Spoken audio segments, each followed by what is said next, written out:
아멘. 교회를 조금만 다니신 분들이 욥바라고 하면은 요나 선지자를 기억하게 됩니다. 하나님의 명령을 거역하고 다시스로 도망가기 위하여서 요나 선지자가 배를 탔던 항구 도시가 욥바입니다. 우리가 사도행전을 살펴보게 되면은 욥바에서 일어난 이 일들은 베드로가 중심이 아니고 욥바에 살고 있는 그리스도인들이 중심이었음을 우리가 알 수가 있습니다.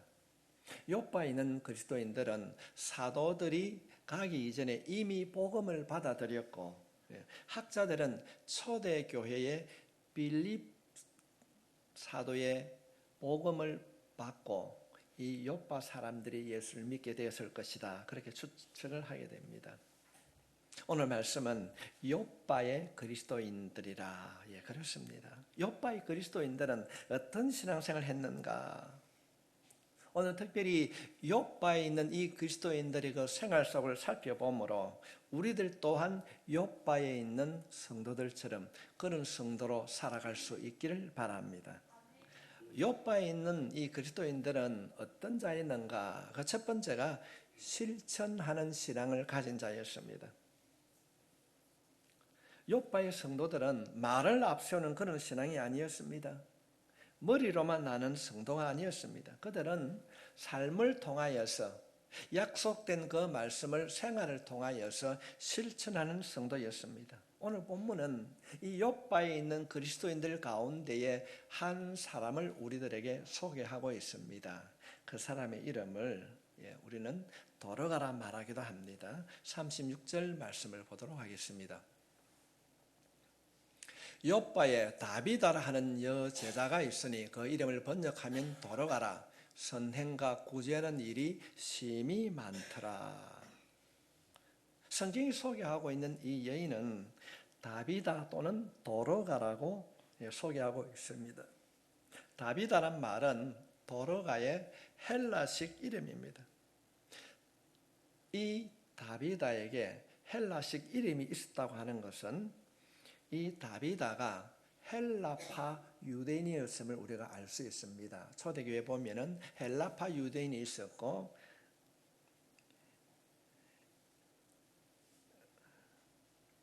히브리파 유대인이 있었습니다. 이 헬라파 유대인과 이 히브리파 유대인들을 어떻게 우리가 구별할 수 있는가 보면은 히브리파 유대인들은 본토박입니다. 한 번도 그곳을 떠나지 않은 자입니다. 그런가 하면은 이 헬라파 유대인들은 주변에 국가들이 전쟁이 들어왔을 때 또는 살면서 어려움이 겪을 때 이들은 다른 나라로 갔다가 돌아온 사람들이 바로 헬라파 유대인입니다. 고국을 떠나서 외국에 살다가 돌아온 이 헬라파 유대인이 이 도로가입니다. 도로가가 다비다, 도로가는 두 가지 이름을 가지게 된 것을 보게 되면은 이 다비다가 헬라파 유대인이라는 사실을 우리가 알 수 있습니다. 이 헬라파 유대인들은 그때 당시에 이 지중해 중심으로 구성되어 있는 이 도시국가의 공통적인 언어가 헬라였기 때문에 헬라파 유대인이라고 그렇게 부르게 됩니다. 헬라파 유대인과 히브리파 유대인을 구분짓는 것은 얼굴의 생김새를 보고 하는 것이 아니고 출신 지역을 따라서 말하는 것이 아니고 그들이 사용하는 언어를 따라서 헬라파 유대인 또는 히브리파 유대인 이렇게 구분을 지었습니다. 오늘 말씀에 보면은 이 도로가 이 다비다라고 하는 이 이름의 뜻이 무엇인가, 참 아름다운 이름을 가지고 있습니다. 그 이름이 뭔가 하면은 우리가 흔히 말하는 사슴이라고 하는 뜻을 가지고 있습니다. 이 사슴, 계절이라고 말을 하게 되는데 그때 당시에 그곳에 있는 사람들이 아름다움을 표현할 때는 이 계절이라고 하는 이 사슴이라는 말을 참 많이 사용했습니다. 그래서 어쩌면은 그 부모가 이 다비다가 출생하였을 때 너는 인생을 참 아름답게 살아가라, 그런 의미에서 아마 다비다라 그렇게 이름을 지었지 않았나 생각이 되어집니다.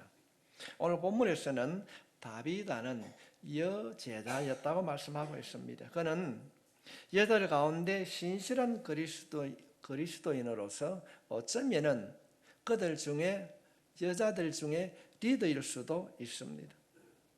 다윗의 삶을 성경은 오늘 이렇게 말씀하고 있습니다. 욥바에 다비다라 하는 여제자가 있으니 그 이름을 번역하면 돌아가라 선행과 구제하는 일이 심히 많더니, 심히 많다는 말을 우리가 직역하게 되면 흘러 넘친다. 다윗은 선행을 하는데, 구제를 하는데 어떤 한시적이고 특정한 일로 단회적으로 선행을 하는 것이 아니라 흘러 넘쳤다고 하는 말은 늘 생활 속에 다른 사람을 섬기고 구제하는 일에 그가 앞장을 섰다, 그런 삶이란 것입니다. 그런데 이분이 여제자라고 말씀하고 있습니다. 유대사에서 우리가 살펴봤듯이 유대사에서는 여자를 참 등한시하는 그런 시대입니다. 그의 삶이 구제가 흘러 넘칠 정도로 늘 일상생활 속에서 남을 구제하고 남을 도와주었다, 아름다운 삶을 실천했다는 것입니다. 다시 말씀을 드리면 이 다윗의 신앙은 말로만 하는 신앙이 아니었습니다. 머리로만 신앙이 아니었고 그는 자신의 생활을 통하여서 약속된 그 아름다운 삶을 실천을 했다는 것입니다. 욥바의 여인, 욥바의 여인 하면 어떤 생각이 듭니까? 어떤 대중가사의 제목처럼 어떤 여인으로 생각되어집니까? 저는 오늘 이 말씀을 살펴보면서 오늘 예배를 드린 여러분 모두가 실천하는 그리스도인이 될 수 있기를 주님의 이름으로 축복합니다. 말로만 하는 성도가 아닙니다. 욥바에 있는 다비다처럼 행동으로 실천하는 우리 모두가 되어야 될 줄 믿습니다. 우리 모두에게도 이름이 있습니다. 육신이 가지고 있는 이름이 있습니다. 아마도 여러분은 여러분의 이름을 잠시 한번 묵상해 보십시오. 부모가 지어주셨든지 누군가 지어주셨을 때에 여러분 그 이름대로 살고 있습니까? 저는 대언이라고 하는 이름을 가지고 있습니다. 우리 부친께서 큰 사람이 되라, 아니면 공직자의 길을 걸어라, 그런 의미로 아마 지어준 것 같습니다. 효도가 무엇이겠습니까? 이름대로 살아갈 때에 효도가 되어질 줄 믿습니다. 우리는 육신의 이름을 가지고 있을 뿐 아니라 얼마나 아름다운 이름을 가지고 있는지 모릅니다.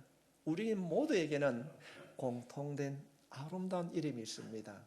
그 이름이 성도입니다. 성도라고 하는 것은 여러 무리들 가운데 뽑혔다는 의미를 갖고 있습니다. 성도는 어떤 존재인가? 비록 우리가 세상 가운데 살아가지만은 세상 사람들과 다른 삶의 방식, 세상 사람들과 다른 삶의 가치관과 내용으로 살아가는 자가 성도입니다. 얼마나 아름다운 이름입니까? 우리는 이 도로가를 살펴보면서 나는 과연 성도의 이름에 걸맞는 삶을 살고 있는가, 우리 자신을 점검해야 될 줄 믿습니다. 뿐만 아니라 교회 안에는 사역과 관계된 이름을 가지고 있습니다. 한 예를 들면 찬양대원, 여러분 찬양대원 얼마나 멋있습니까? 그런데 찬양대원이라고 하는 이 멋있는 이름을 가지고 있으면서도 주님을 찬양하는 그 입술로 때로는 원망하고 혹이라도 불평하고 있지는 않는가? 우리는 말씀을 통해서 늘 우리 자신을 돌아보고 우리가 점검하고 고침받아야 될 줄 믿습니다. 우리 모두에게는 목사요, 집사요, 권사요, 직분의 이름도 있습니다. 이 직분에 있는 맞는 삶을 살고 있는가? 아니면은 직분을 자랑하면서도 그 직분과 다른 말과 행동으로 인하여서 사람들로부터 아이고 저것도 저리가 예수 믿는다고 그런 지탄의 삶을 살고 있지는 않습니까? 성도 여러분, 요즘은 세상이 교회를 참 만만하게 여깁니다. 듣기에도 불편한 그런 이야기를 너무나도 쉽게 합니다. 왜 세상의 사람들이 교회를 비방하고 조롱하는 이유가 무엇일까요? 우리가 방언을 못했어요? 우리가 능력이 없었어요? 우리가 기적을 행하지 못했어요? 우리가 하늘을 날지 못해서? 아닙니다. 세상의 사람들이 우리를 비웃고 조롱하는 것은 우리가 성도라는 이름값을 하지 못하고 살고 있기 때문에 그렇습니다. 성도다운 삶을 실천하지 못하기 때문에 교회를 우습게 여기는 거예요. 성도들을 우습게 보는 것입니다. 사랑하는 성도 여러분, 우리의 일터에서, 우리의 가정에서 우리 자신의 신앙의 모습은 어떻습니까? 말씀을 실천하며 성도다운 삶을 살고 계십니까? 아니면은 무늬만 주일날 한번 예배 참석하는 선데이 크리스찬으로 살고 있지는 않습니까? 우리는 오늘 이 말씀을 통하여서 우리의 삶을 점검하고 돌아보고 고침받고 변화될 수 있기를 바랍니다. 극동교회 모든 성도들이 욥바의 그리스도인들처럼 실천하는 신앙인이 되기를 주님의 이름으로 축원합니다. 이것이 우리의 삶 속에 한두 번 이루어지는 것이 아니라 평소의 삶으로 실천되어지면 세상이 우리를 인정하게 될 줄 믿습니다. 성도 여러분, 여러분 귀한 존재입니다. 세상을 이길 수 있는 능력을 가지고 있습니다. 우리가 주님을 믿는 그 순간 영접하는 자 곧 그 이름을 믿는 자들에게는 하나님의 권능이 우리 안에 있는 줄 믿습니다. 그러므로 우리가 세상을 살아갈 때에 두려워할 것이 없습니다. 정말로 우리가 구별된 삶을 살게 되면은 때로는 그 삶으로 인하여서 핍박과 조롱이 온다 할지라도 하나님께서 우리를 지켜주실 줄 믿습니다. 세상이 그리스도인을 두려워할 것입니다. 오늘 본문에 소개하고 있는 이 다비다라는 여자는 선행과 구제가 그 삶에서 실천되었던 사람이었더라. 하나님께서는 이 다비다를 통하여서 너희들이 세상을 살아갈 때에 이 다비다처럼 구제와 선행이 실천되어지는 그런 삶을 살아라. 할렐루야. 두 번째로 욥바의 그리스도인들은 어떤 삶을 살았는가? 부활의 신앙을 가졌습니다. 부활의 신앙.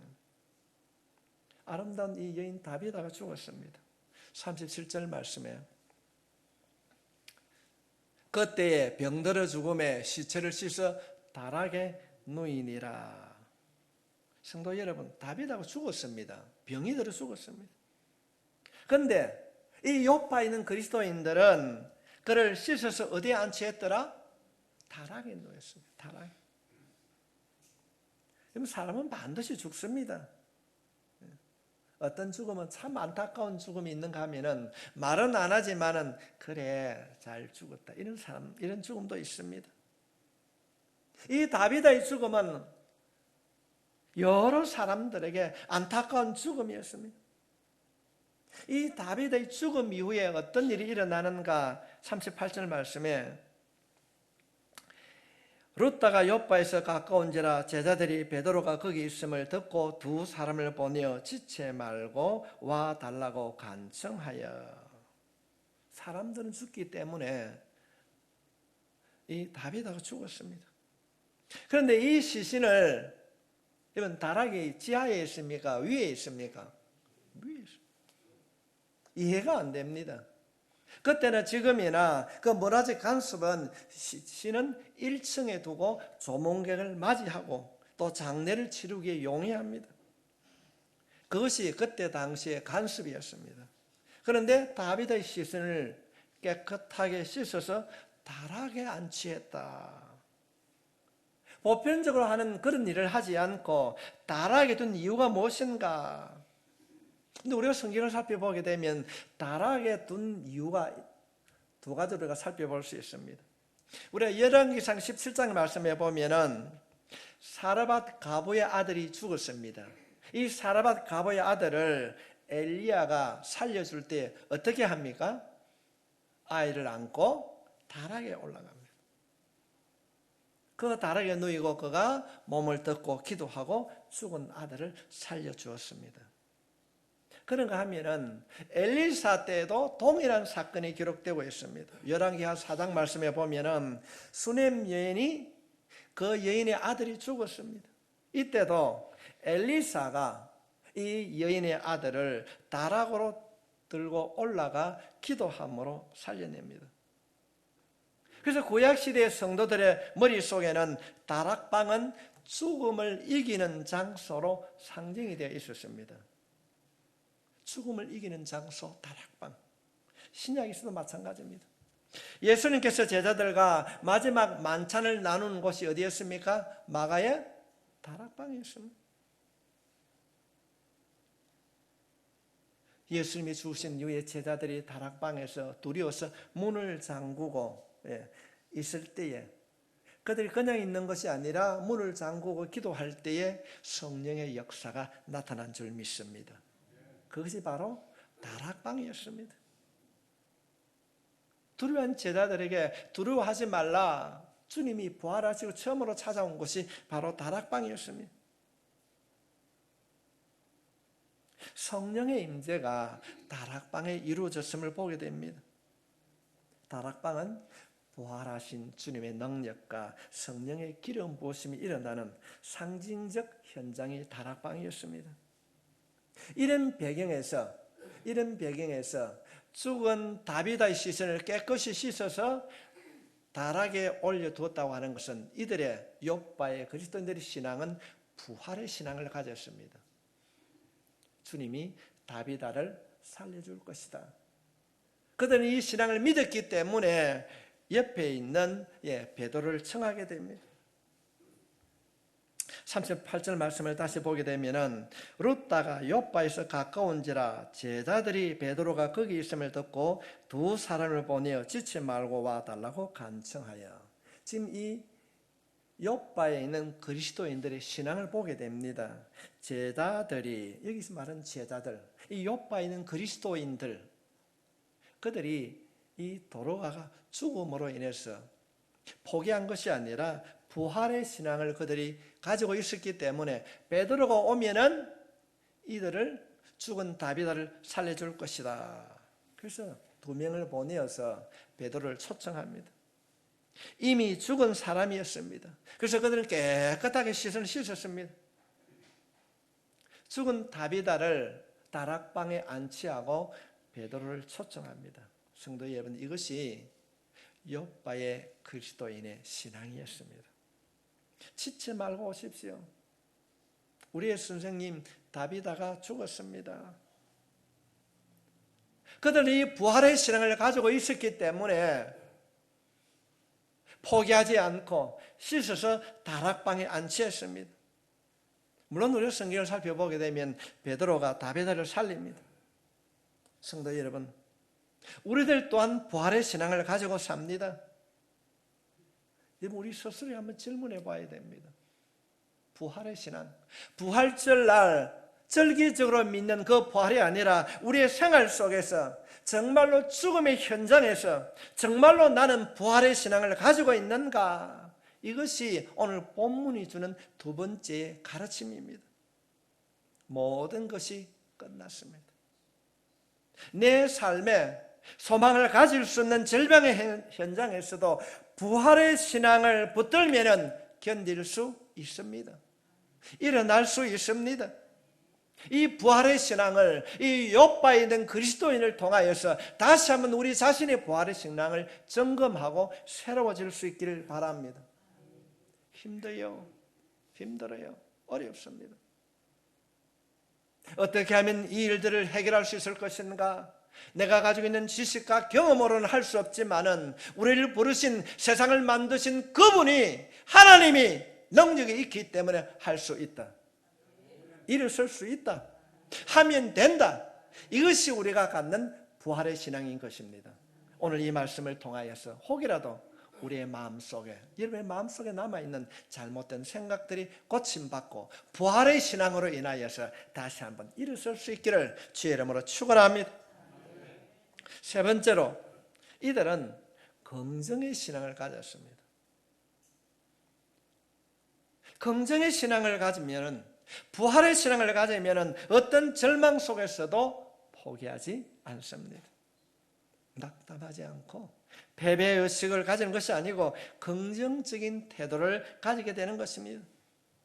여러분, 죽은 다비다를 다락방에 안치했다는 사실은 살아날 것이라고 하는 긍정적인 사고를 가진 거예요. 긍정적인 사고를 가졌습니다. 초청받은 베드로가 죽은 시신을 향하여서 이렇게 말하고 있습니다. 40절 말씀입니다. 우리 한번 같이 읽도록 하겠습니다. 시작. 베드로가 사람을 다 내보내고 무릎을 꿇고 기도하고 돌이켜 시체를 향하여 이르되 다비다야 일어나라 하니 그가 눈을 떠 베드로를 보고 일어나 앉는지라. 아멘. 일어나라. 일어나라. 일어나라. 여러분, 이것이 얼마나 비상식적입니까? 좀 속된 말로 하면 저 친구는 좀 이상한 친구 아닌가? 죽은 시체를 보고 어떻게 일어나라고 말할 수 있는가? 이건 가능합니까? 이해가 안 되는 행동입니다.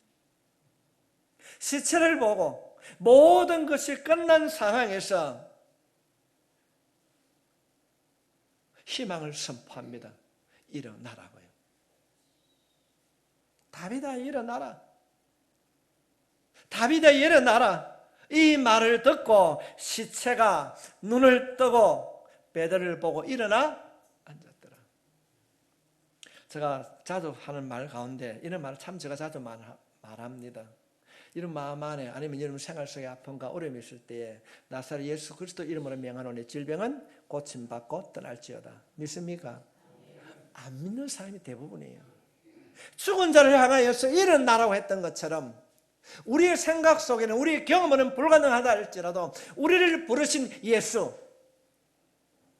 인간의 모든 사망 근세의 질고를 혼자 지시고 깨뜨리신 그 부활의 주님의 신앙을 가지면 선포하면 일어나 앉는 역사가 일어나게 될 줄 믿습니다. 생각은 불가능한 겁니다. 상식으로 도저히 불가능합니다. 그러나 우리는 상식으로 사는 사람이 아닙니다. 우리의 계산을 우리는 살지 않습니다. 우리가 사람이 가지고 있는 지식이나 경험으로 산다면 예수 믿는 사람만큼 무리수는 사람이 없습니다. 어떻게 처녀의 몸에서 날 수 있습니까? 동정녀 탄생이 가능합니까? 어떻게 죽은 자가 3일 만에 살아날 수 있습니까? 내 눈에 보이지 않고 내 손으로 만질 수 없는데도 그 부활의 주님을 우리가 받아들입니다. 천국을 받아들입니다. 신앙생활이라고 하는 것은 출발부터 상식이 아닙니다. 믿음입니다. 믿음인 것입니다. 인간의 이성적인 논리가 아닙니다. 우리가 예수를 믿는다고 하면서도 미혹의 영이 우리를 감싸게 되면 자신의 계산으로 판단하고 자신의 경험을 앞장세우고 그로 인해서 낙심하고 여러분 그렇게 살고 있지는 않습니까? 시체를 향하여서 일어나라. 일어나라. 이 베드로의 외침이 오늘 예배를 드리는 여러분의 외침이 될 수 있기를 바랍니다. 예수 믿는 사람 어떤 사람인가? 긍정의 사고를 가진 사람들입니다. 여러분 얼마나 멋진 드라마입니까? 시체를 보고 시체를 향하여서 다비다야 일어나라. 다비다 일어나라. 벌떡 일어납니다. 베드로가 손을 잡고 이렇게 줍니다. 성경에서는 베드로가 이 다윗의 손을 붙잡고 이렇게 세웠지만은 우리가 말씀을 살펴보면은 누가 이 죽은 다윗을 이렇게 세웁니까?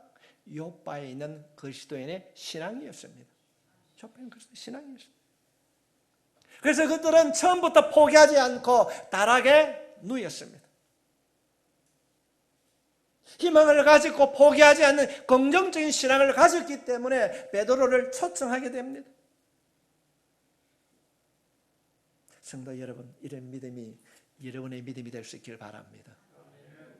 앞으로 세상은 가면 갈수록 척박하고 우리를 힘들게 하는 현실들이 많이 나타나게 됩니다. 이 욥바의 그리스도인들처럼 죽음 앞에서도 끝까지 포기하지 않는 믿음이 우리의 믿음이 되어야 될 줄 믿습니다. 때로는 우리의 마음속에 순간순간 찾아오는 그 잘못된 것들 예수 이름으로 선포하십시오. 떠나가게 될 줄 믿습니다. 질병도 떠나갈지어다, 가난도 떠나갈지어다, 근심과 걱정은 예수 그리스도 이름으로 명하노니 묶음 받고 떠나갈지어다. 선포하면 놀라운 역사가 일어나게 될 줄 믿습니다. 성도 여러분, 우리가 믿음을 가지고 희망의 꿈을 꿈꾸며 부활을 소망하며 최선을 다하는 긍정적인 삶을 살게 될 때 우리들에게도 일어나 않는 기적의 역사가 일어나게 될 줄 믿습니다. 41절 말씀에 보면은 베드로가 손을 내밀어 일으키고 성도들과 가부들을 불러들여 그가 살아난 것을 보이니, 여기 두 그룹이 있습니다. 성도들과 가부들입니다. 성도들은 다비다를 씻어서 다락에 누인 사람이고, 가부들은 누구인가? 죽은 다비다를 바라보고 슬퍼하고 통곡한 사람들입니다. 성도들은 긍정적인 신앙을 말하고 있으며 가부는 일반인들을 표현하고 있는 것입니다. 39절 말씀에 보면 베드로가 일어나 그들과 함께 가서 이르매 그들이 데리고 다락방에 올라가니 모든 가부가 베드로 곁에 서서 울며 도로가가 그들과 함께 있을 때에 지은 속옷과 겉옷을 다 내보이거늘. 우리 말로 하면 어떻습니까? 아이고 그렇게 합니다. 옷을 냅니다. 아이고 선생님, 도로가가 이 지은 옷인데요, 뭐가 했는데, 이런 얘기를 하고 있습니다. 지난 날들을 회상하며 슬피 눈물을 흘리며 울고 있었습니다. 어쩌면은 우리들이 시신이 있는 그 현장에서 살고 있는지도 모릅니다. 전문가들은 코로나 이후에 경제가 더 어려워질 것이다, 내년 봄부터 내년 하반기 사이에 세계적인 경제 공황이 올 것이다, 대통령께서 취임하실 때에 한 번도 경험하지 못한 나라를 만들 것이다, 경험하고 있습니다. 얼마나 어려우면 나라가 돈을 나누어 줍니까? 이런 시대를 우리가 어떻게 살아야 합니까? 절망하고 한숨 짓고 안 된다, 희망이 없다, 끝이라고 푸념하고 탄식하고 부정적인 흐름만 쏟아낼 것이 아니라 욥바의 그리스도인들처럼 할 수 있다. 예수 이름으로 선포하면 죽음도 생명으로 변할 것이다. 성도 여러분, 욥바에 있는 그리스도인들이 곁에 있는 베드로를 초청하여서 죽은 자를 살려내렸듯이 우리는 할 수 없지만은 우리의 작은 신음에도 응답해 주신 그 하나님의 그 능력, 우리의 기도를 통하여서 초청하고 우리의 예배를 통하여서 살아계신 하나님을 경험하게 되면은 놀라운 일들이 일어나게 될 줄 믿습니다. 여러분이 염려하는 그곳이 여러분이 영적인 고센 땅이 될 줄로 확신합니다. 우리는 예배를 통하여서, 때로는 말씀을 통하여, 때로는 기도를 통하여서 왕이신 예수 그리스도를 절망의 현장으로 초청해야 됩니다. 그래서 상식적으로는 이해가 불가능한 현장에 일어나라고 선포하게 될 때에 일어나게 될 줄 믿습니다. 그래서 우리는 기도해야 되는 것입니다. 어릴 때일수록 이 사람 저 사람 찾아다니지 마십시오. 사람 의지하지 마십시오. 때로는 외로움이 있다 할지라도, 때로는 해결할 수 없는 그 문제 앞에 가슴 아파 눈물 흘린다 할지라도 버리지 아니하시는 그 하나님을 찾을 수 있길 바랍니다. 그 하나님께서 여러분의 기도에 응답해 주실 줄 믿습니다.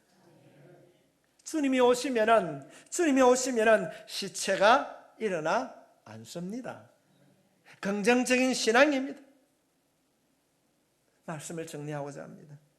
이 시대에 우리에 필요한 것은 두려움의 현장에 묶어두지 말고 베드로처럼, 도로가처럼 실천하는 신앙, 부활의 신앙, 긍정적인 신앙을 가지고 정면 돌파하는 겁니다. 할 수 있습니다. 그렇습니다. 우리의 속담에 죽으려고 하면 못할 것이 없다, 안 된다고 하면 끝이지만 할 수 있다고 생각하면 기도할 수 있습니다. 여러분, 걱정하는 시간에 기도합시다. 기도합시다. 오늘 이 말씀을 통하여서 욥바에 있는 그리스도인들의 그 신앙, 실천하는 신앙, 부활의 신앙, 이 긍정적인 신앙을 통하여서 죽은 자를 살리시는 이 말씀이 우리의 생활 속에 체험되어지는 그런 삶을 살아가는 건강한 그리스도인 될 수 있기를 주님의 이름으로 축복합니다. 기도하겠습니다.